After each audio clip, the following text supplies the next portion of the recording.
Ratna Reddy a visionary award for her. A great honor for you, Ms. Ratna Reddy, by Education today, and you deserve it. So let's cheer her up as she receives the award.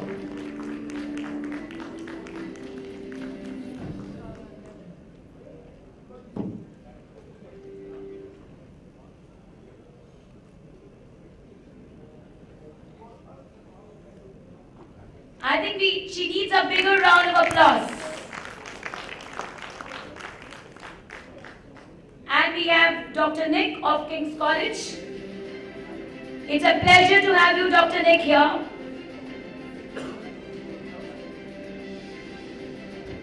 It's a pleasure to have you, Dr. Nick, here.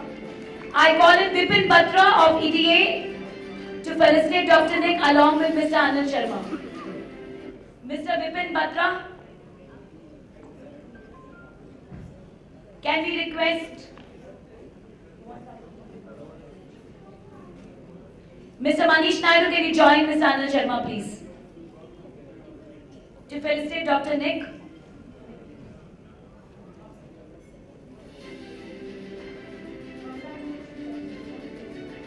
Congratulations.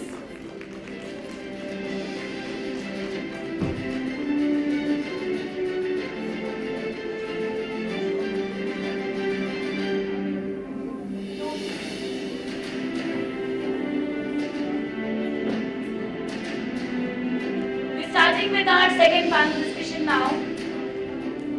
The topic being, can India re-emerge as a global powerhouse in the field of education? I request all the delegates to take your seats as we start the panel discussion. And I am introducing Mrs. Pratima Gupta, Assistant Director, Sunbeam Group, Varanasi. And Mr. Deepak Majok could not come, and she is talking on behalf of Mr. Deepak Majok. She has an experience of 20 years in the field of education, degrees in psychiatry, social work from NIMHANS, and therefore a keen interest in study of human behavior, especially focused on adolescent behavior and counseling. A warm welcome to you, Ms. Pratima Gupta. Please come up on the stage. She is a moderator of today's panel discussion. And as we go on, we have the second panelist is Mr. Manas Mehrotra, whose leadership qualities found their true manifestation in his emergence as an entrepreneur par excellence with a vision for the betterment of the society. He is a Bachelor of Law and alma mater of Babson College, USA, with an MBA Entrepreneurship. He has played a pivotal role in the success of Greenwood High School. Since he took the reins, the school has grown many folds year on year. The school has won more than 10 to 11 national awards in excellence in last 3 years. He provides vision and strategic direction to the school.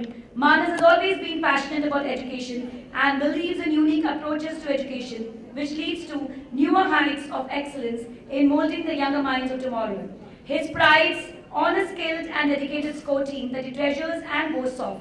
He has maintained that education is a dedicated service, hence focus and involvement is extremely necessary and crucial as knowledge is getting obsolete rapidly. I welcome you, Mr. Manas. Please, Mr. Manas, take your seat. The third panelist is Mr. Kunal Badhu could not come, and we have got Lena Odin. It's Yena Odin. Yeah. Lena Odin, Academic Head of Kunstkapskolan, Gurgaon.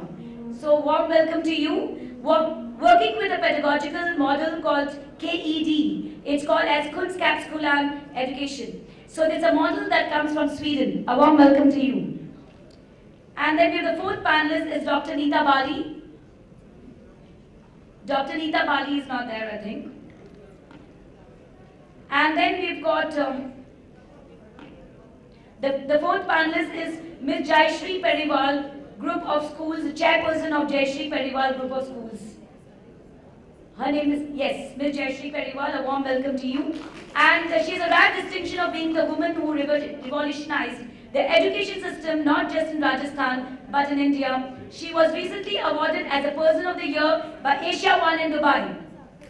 She was also recognized as one of the Rajasthan's most powerful women entrepreneurs. A big round of applause to her.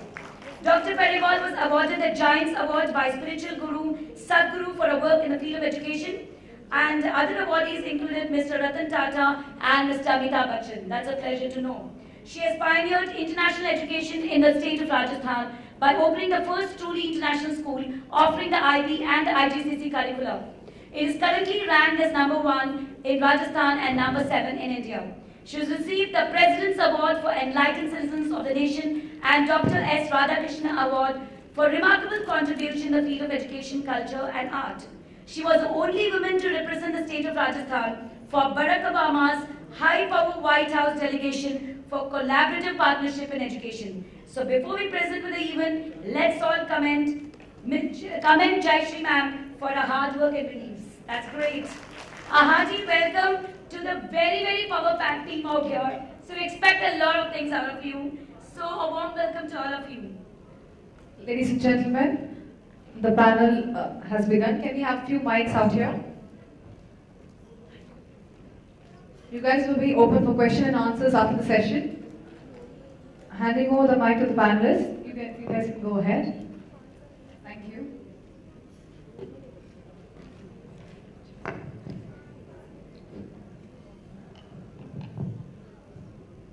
Good afternoon, ladies and gentlemen. As all award ceremonies go, this one is being, till now, an extremely stimulating one.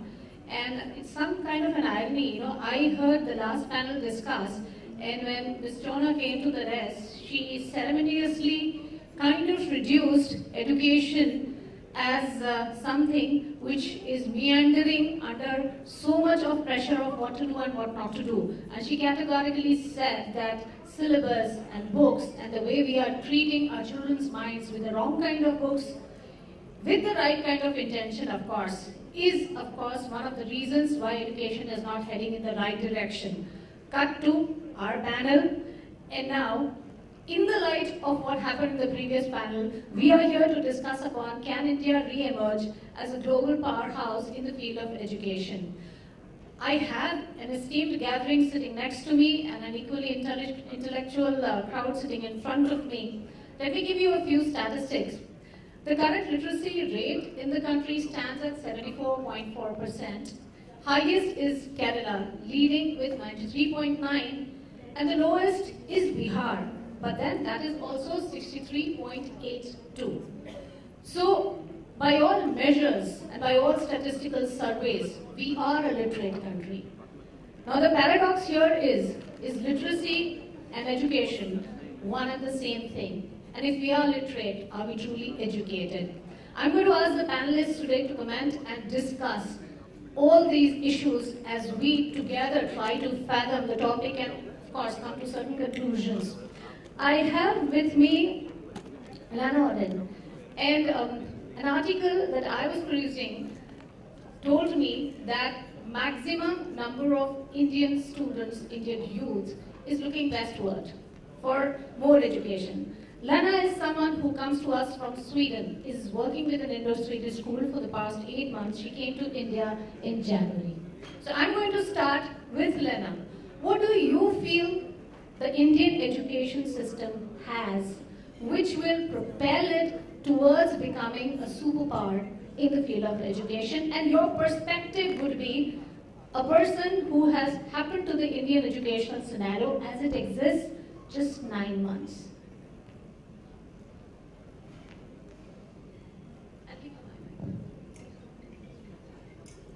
Thank you. It's a huge question, actually. Thank you. Nice. I'm glad to be here.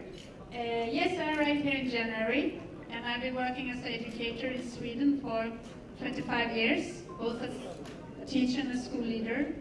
What I see here is, as India has a huge growth of the economy, but also that means that there's a lot of companies, both international and national, that are growing here in India. That says without saying that they also need skilled students. They need to have students that can grow and work within this growth in this country. That I really see is a huge strength, actually, that it could also help the Indian school system to develop with the needs that there are.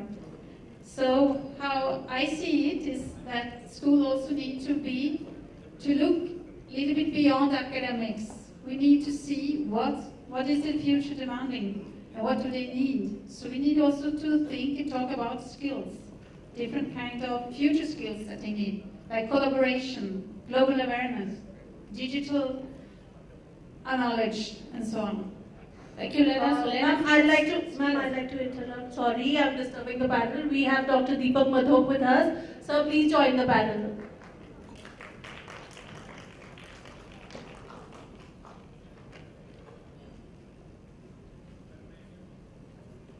Ladies and gentlemen, I extend a warm welcome to Dr. Deepak Madhok. 47 years of educational experience behind him. He has seen it all, right from a fledgling school in Varanasi to now heading, of course, a conglomerate that spans 22 schools as well as colleges. So we have yet another perspective joining with us on the panel today. Meanwhile, I move on to Manas and ask him.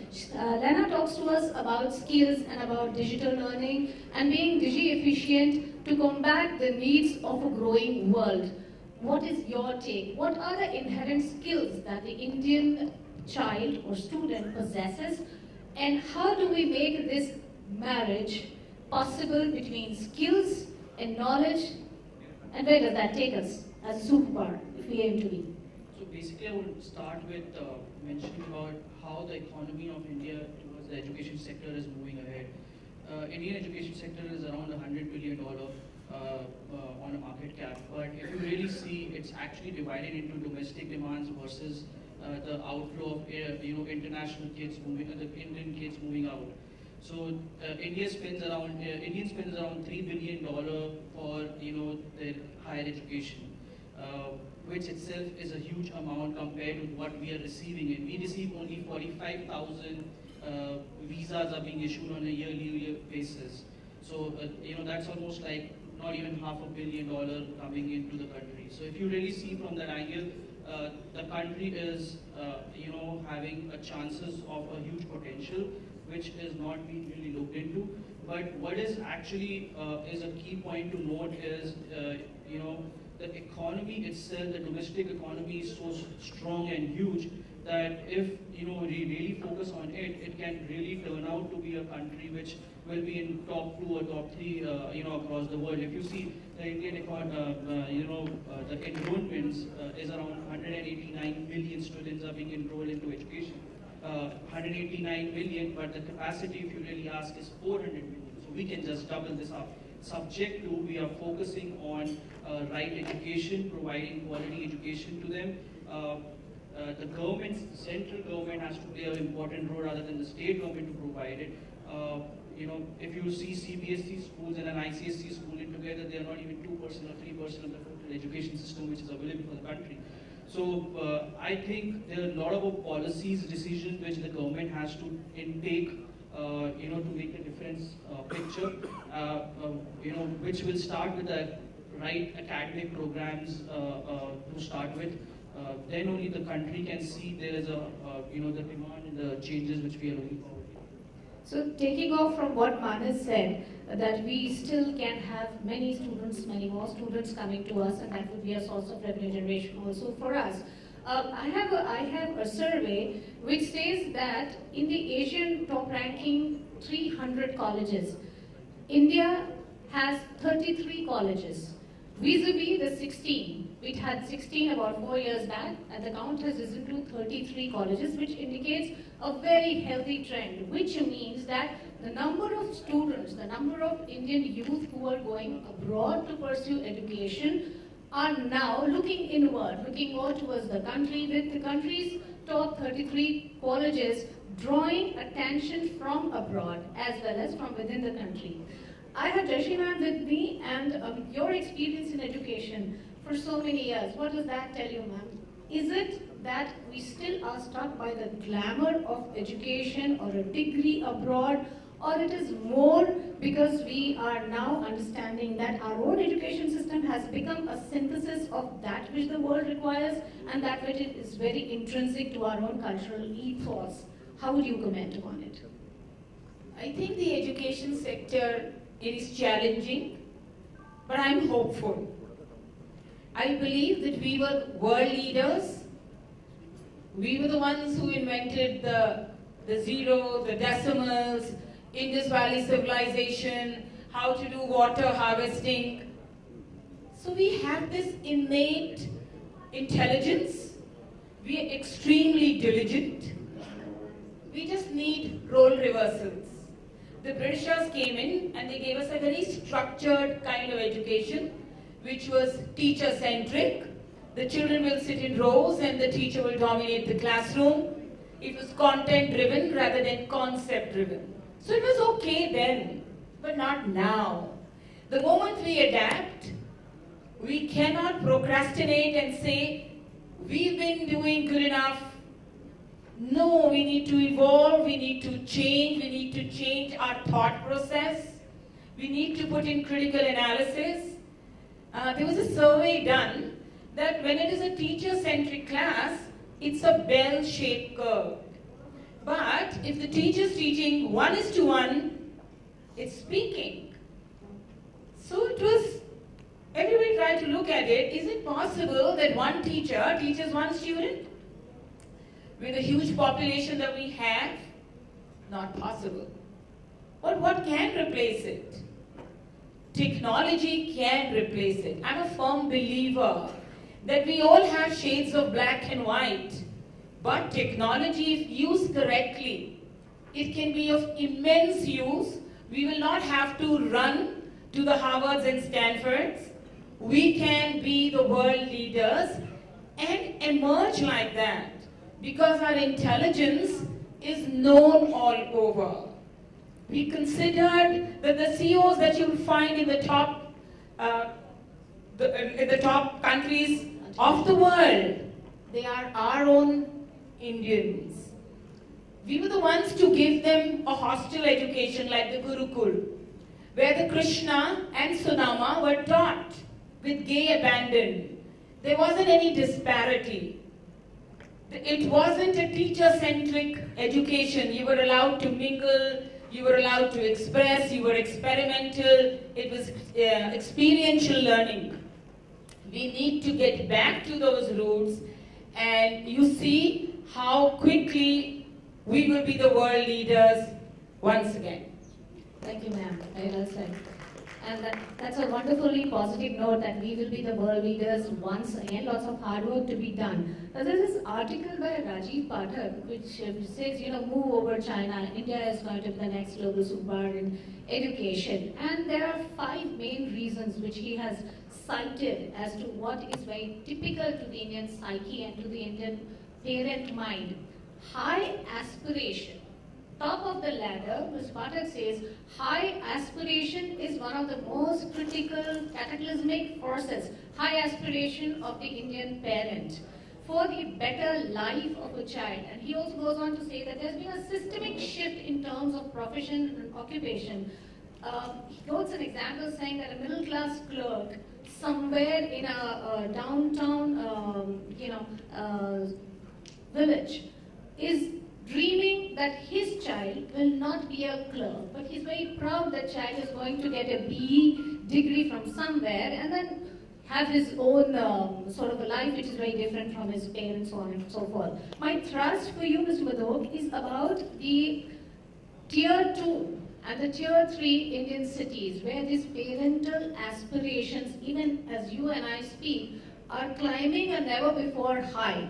And propelled by that, they are increasingly sending their children to good schools in metropolitan cities, sometimes even taking loans, but to further the cause of education. So coming to you, Mr. Madhok, and you represent Varanasi, which is the cultural capital, the educational capital since ages of India, and also the home to these sort of aspirations in that particular region and that belt. I'm talking about Purvanchal, I'm talking about Jharkhand and all that areas. How would you comment upon this as a force? Thank you so much.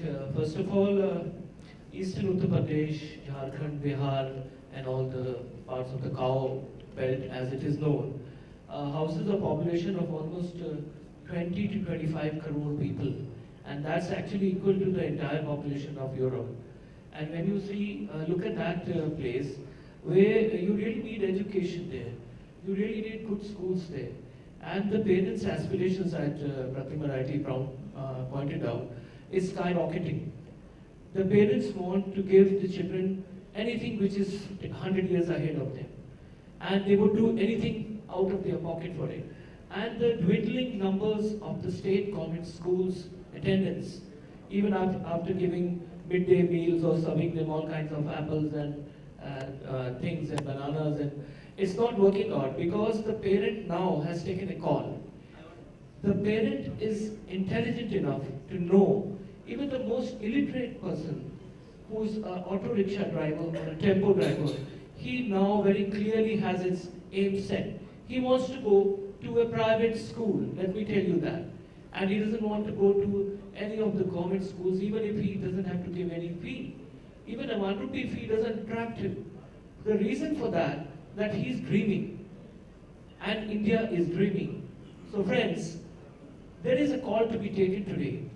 When we talk of bridges and we talk of statues and we talk of great made in India and make in Indias, we always don't answer the question, which is the call which has to be taken today right here in this room and by all of us. That is, where is Indian education going?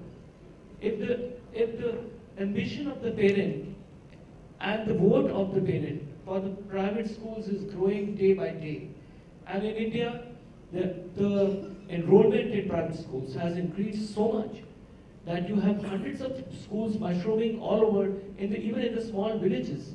You see private schools coming up. So what are we doing about it? This harvesting of this ambition is a very important call we have to take now.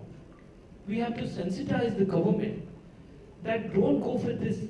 The youth of India wants employment, wants to be skilled. There was a very good quote by John Kenneth Galbraith, and this is relevant today to the education sector. He said, India is an economy where it's like a car, Indian economy is like a car, in which you have your feet on the brake and the accelerators both at one time. So we are driving with the brakes on and the accelerators on. The accelerator is the parent and the brake is the government system. They don't recognize you. They don't even think you exist. And that is the terrible truth. It's like the emperor's new clothes. It's time that we got hands-on to the Indian growth story of bringing India as once again Vishwa Guru, or making India the place where you said we are going to leave China far behind. We could leave America far behind. And that's what one of the presidents of America said, that there was a time when you said that one kid will be hungry because Americans are eating too much breakfast. Now the opposite is true. They say one kid is not going to get employment because the Indian kids are studying very hard. And you want to kill that very system. So the sad truth is that we all have to rally around, take a call, and sensitize the government with everything which we have in our hand. Let's make private schooling. Let us give an option to the parent who has a dream to go to whatever school he wishes, and let us make private schools easy, accessible, affordable, and because creativity has to be autonomous. Creativity cannot be done by a government diktat. Creativity cannot be managed by the policies of the next government. Every government which changes, the first thing they do, a flurry of orders comes from the CBSE or the Delhi. Do this, do that, and the next government comes and actually goes back on them. It's a problem for all of us. Thank you, sir. That was perspective about the role, of course, of private school versus the needs of the nation versus, of course, certain straitjacketing which is done by the powers that be. I said that silently, nobody heard me, but we all feel it. Well, if the cause of education is to be furthered on a global level, ladies and gentlemen, we can sum up the discussion as having a thrust on skill-based education, understanding the need to make the generation technically efficient. I do not say savvy because I feel they are born with savviness on their fingertips. You know, we have all felt the acute pangs of not knowing enough. while handling the students in our classrooms. So making them technically efficient, telling them how to live with technology, defining the excesses thereof, and of course, as our eminent panelists have said, it has to be a synthesis of the need of the country versus the needs of the world. With that, I leave the house open for any questions from the enlightened gathering here, if anyone would like to air their opinion or ask any of the panelists or any one of us any questions.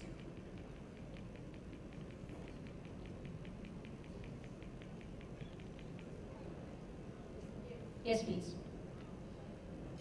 How to channelize the distinction in education system between the rural India and the city India? How to channelize the distinction between the rural India as well as the urban India. Okay. So the curriculum remains the same.